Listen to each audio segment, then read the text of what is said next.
Hello guys, and welcome back to the channel. Now guys, the struggle for where to pin hope on in the Malam Buhari regime is an ongoing struggle. For the first term, there was nothing hopeful about that. We all know the narrative of his first term, which was a completely wasted 4 years. Now the struggle for where to pin hope in or on for the future remains a mirage. It's a pipe dream as far as the Nigerian state is concerned, especially when you look at the ministerial list that Malam Buhari sent to the Senate. So guys, I bring you this. PDP urge Senate to submit ministerial nominee list to EFCC, and that sounds just about right, because I agree that every single name on that list really needs more to be with the EFCC than to be considered for ministerial positions within the Nigerian state. So again, the headline: PDP urges Senate to submit ministerial nominee list to EFCC. So now to the body of the story. The People's Democratic Party PDP has asked the leadership of the Senate to further give credibility to the ministerial screening by sending the names of the nominees to the Economic and Financial Crimes Commission (EFCC) for investigation. The party, in a statement signed by its spokesperson Kola Ologbondinyo today, July 29, so it was on the 29th of July, but well, today of course is not the 29th of July, said the screening exercise would confirm that many of the ministerial nominees who were former governors and ministers wrecked their states and ministries. According to the party, the nomination of persons with corruption badges to serve in the federal cabinet has overtly established the fact that President Buhari not only condones but also explicitly promotes corruption, which has escalated into a state art since he assumed office in 2015. This is particularly as President Buhari had asserted that he would only nominate persons he knows personally. It therefore speaks volumes that the persons Mr. President personally knows and has nominated as ministers include such individuals that have been publicly indicted and known to be answering questions as accomplices in ongoing corruption cases in various courts, the statement read. The PDP alleged that a former minister who is currently being investigated for a 2.5 billion fraud case is amongst the ministerial nominees. The party called on the Senate to note that some of the nominees have failed to defend their corruption allegations. This includes a particular former minister from the North Central who had admitted to the Independent Corruption Practices and Other Related Offences ICPC of complicity in the 2.5 billion National Broadcasting Commission NBC fraud case still pending in court. This is in addition to certain nominees who, as state governors, swindled their states, fleeced workers, and committed several financial crimes for which they should rather be standing trial instead of being rewarded with official protection as ministers.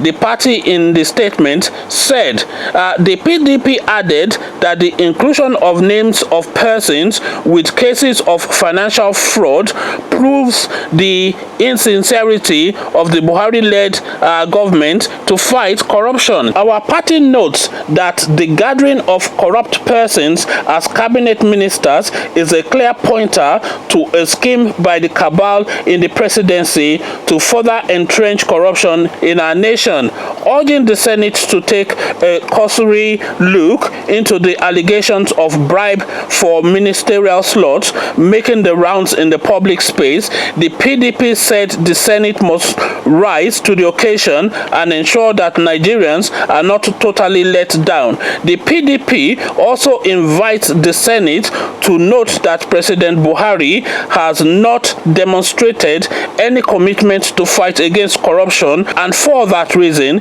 Nigerians now look up to the National Assembly to protect the nation from the excesses of the Buhari presidency. The repositioned PDP has demonstrated this determination in our nomination for leadership positions in our party at all levels.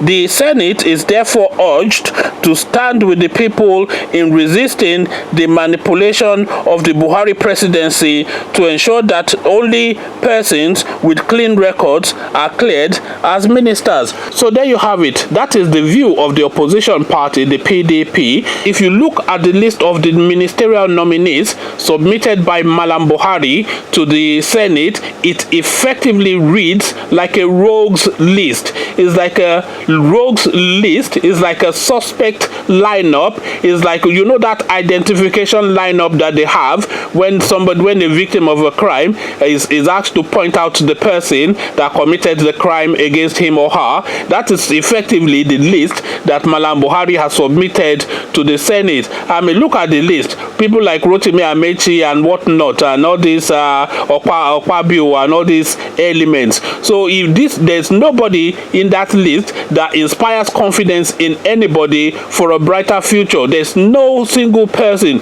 These are ministerial list that Malam Buhari has sent to the Senate should have started off first from the desk or on the desk of the EFCC, because this ministerial list is effectively a rogues list. Is a rogues list, is a police lineup of suspects, is the usual suspects, is people like the article said that have had several allegations leveled against them. A lot of these allegations still in court, and these people have a reputation for corruption and grossly enriching themselves out of the state coffers, and these really are the people that Buhari has identified as a sort of people that will take Nigeria to the next level, which is what he promised. But of course, in fairness to him, he didn't tell you what next level it is. So it could be the next level of good or the next level of bad. But now with this list now that we are seeing, we can already guess the direction of travel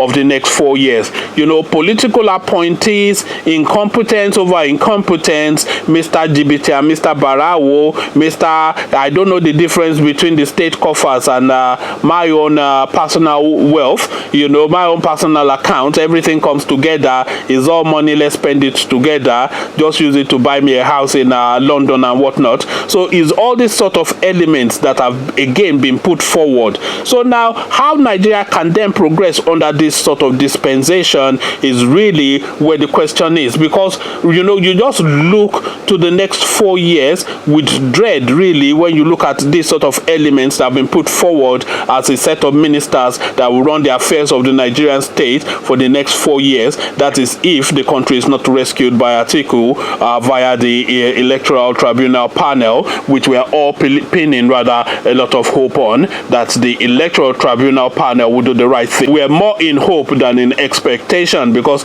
in Nigeria, the law never goes against the governing party. So really, there's no real expectation there, but really we're more in hope than in expectation. But really, the next 4 years forebodes dark clouds for that country, and we're already seeing the precursor when Buhari appointed his personal staff, and it's like 85% from his own region, and then they give Yoruba man the photographer and the Igbo man the gardener, and that is the end of the affair. You know, so now this next 4 years now is going to be turbulent times for the Nigerian state, especially for the Nigerian citizen, and really the hint towards that, the clue towards that is from this ministerial list that you have now seen. I was reading somewhere that the average age of the Nigerian governance is about 68 or 69 or something, given their age, given Malam Buhari's age or whatever.